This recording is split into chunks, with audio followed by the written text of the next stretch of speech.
They don't want what we know out there. You'll never get this on CNBC. But our school system will never tell us that because they're part of the process. Fake money, fake teachers, fake assets. I know the game of the rich. My rich dad taught me. You know it because you're the banker. The bankers and the rich play is different than what they teach you in school. All over the world, what does school teach you about money? And the answer is nothing. And that's not a mistake. That's not an accident. I knew that. Most people know that. The way to keep the poor and middle class working hard is never teach them what the rich know. So if you read Rich Dad, Poor Dad, which came out in 1997, it's what the rich teach their kids about money, the poor and middle class do not. Poverty hurts. I mean, I don't like it. And I don't like that our academic system's so corrupt. You know, we know the banking system's corrupt. We know politics is corrupt. But academics is just as corrupt. I mean, one thing if it's the banking and the politics, but this is where we send our children and we trust them to do the right things for them. And yet they're being not taught something so fundamental. Like you asked your dad when you were a kid, Dad, you asked your teacher, when are you going to teach us about money? And it was just never. And they'll never will. You know something. What do you know? Share it. What is financial education? It's not get a job, work hard, save money, and invest in a well-diversified portfolio of stocks, bonds, mutual funds, and ETFs. The financial industry is two things, debt and taxes. 1971, Nixon took the dollar off the gold standard, and the US dollar became debt. And we still tell kids to go to school, get a job, work hard, save money, and get out of debt. Now, who tells them to do that? That's the most ridiculous thing there is. The book starts and it says, lie number 1, saving money will make you rich. Yeah, it never will. You know that. All taught that as kids. Why would you save it and why would you work for it if they can print it as faster than you can work for it? Why do you keep saving when they're printing it? The rich don't work for money. Don't you touch that stuff. It's very subtle, right? Yeah. They don't say, I'm going to train you to be a worker bee the rest of your life, but they educate you in a way where that's what you come out. Right. What was he trying to do those first few months were you working for him? What was he trying to get across to you? Because he taught you the hard way about money. And she says, if you're going to be successful in your life, you've got to find the best teachers.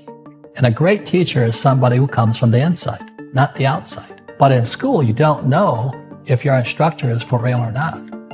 That's where the fake teacher comes from. I said, I want you to teach me about money. So he said, why should I teach you? He said, but if I teach you, you work for me for free. And I said, why for free? And my poor dad went nuts. He says, if I pay you, you think like an employee. Your brain will change. If you learn never to work for money, you'll be a rich man. And this is powerful. Once you give someone a paycheck, their brain turns off. Correct. Because and then the promise of a pension. Right. And job security. Which is kind of a paycheck in disguise. Correct. After you stop working. Give the man a fish, eats for the day, teach him to fish, eats for a lifetime. And most poor people confuse assets for liabilities. They think their home is an asset, it's actually a liability. Right. An asset is a noun, like a house. Cash flow is a verb. So to understand if it's an asset or liability, it takes a noun plus verb. So if the cash is flowing out of your pocket, it's a liability. If the cash is flowing into your pocket, asset verb, it's an asset. So I own 7,000 rental properties. Those are assets. Every month, the cash flows in. Whereas many people have the big house on the hill and the cash is flowing out. Right.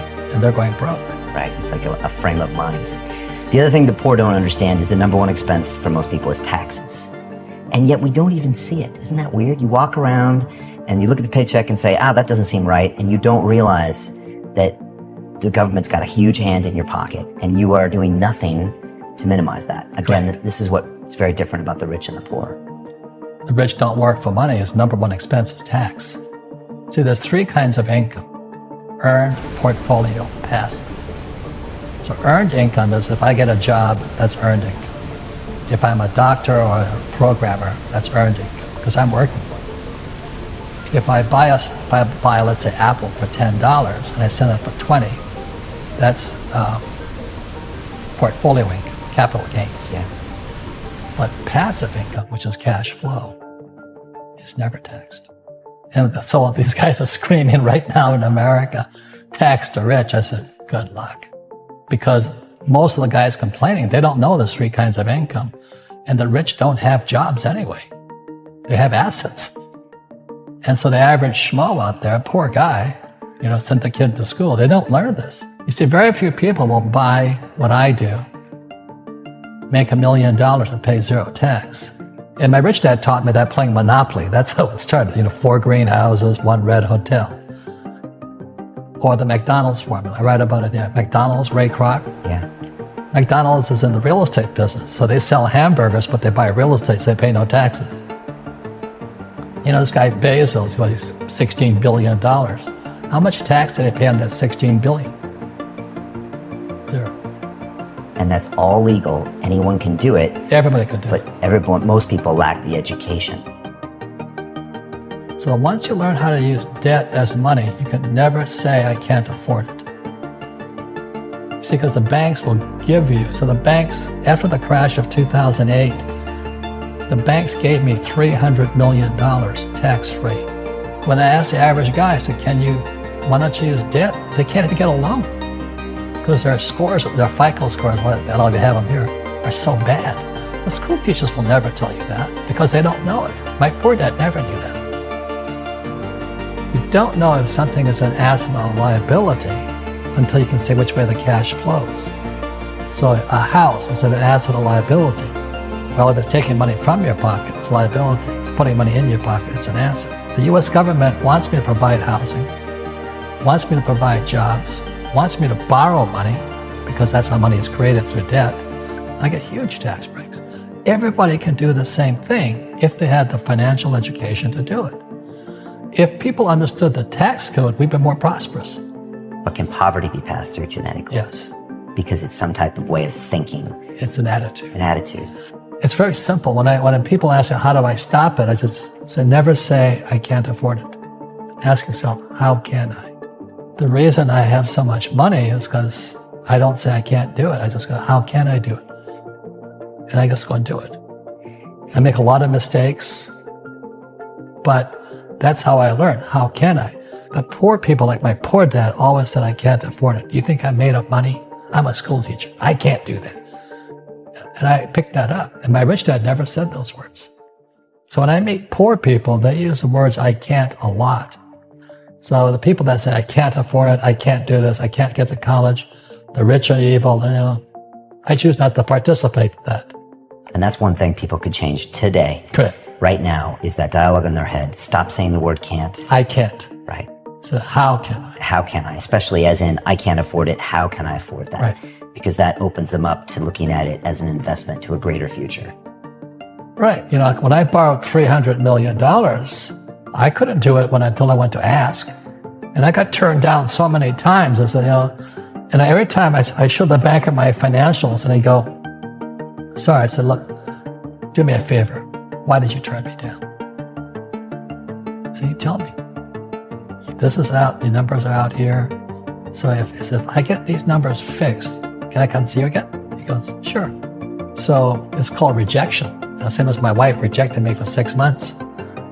It's just a matter of personal willpower, which is spiritual. Just saying, if they can do it, I can do it.